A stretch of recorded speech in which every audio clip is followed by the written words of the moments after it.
আমার দাম নাই, আমার কিচ্ছু নাই, আমি কণ্ঠস্বর দিতাম নেই বাড়ি, দিতাম নেই। তোমরা লাসিন আছে নি, তোমরা মিডিয়া আছে, লাসিন আছে, ওই দিতাম নেই। তোমরা লাসিন আছে নি, তোমরা মিডিয়া আছে, লাসিন আছে, ওই বাবার জিজ্ঞাসা করো।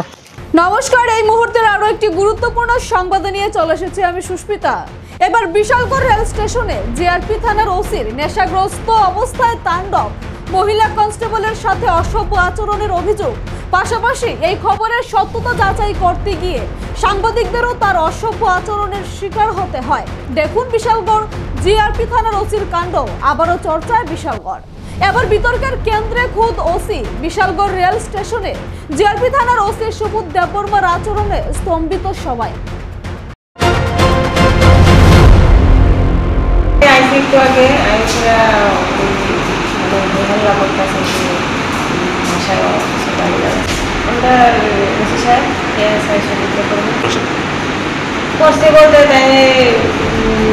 মানে অনেক সময় অনেক ভাষায় গালিগালাজ করছে, মুখ খারাপ করছে। আজকে হঠাৎ করে সেটা মুখ খারাপ করছে, হ্যাঁ টিকা করো, টিকা না টিকি করো এসে। তাহলে তো সুস্থ অবস্থায় সুস্থ দেখলাম, এমন তো আমি বুঝি না। এটা বিশালগড় জিআরপি প্রত্যেক দিন না, মাঝে মধ্যে আজকে এমন হঠাৎ করে এমন আছে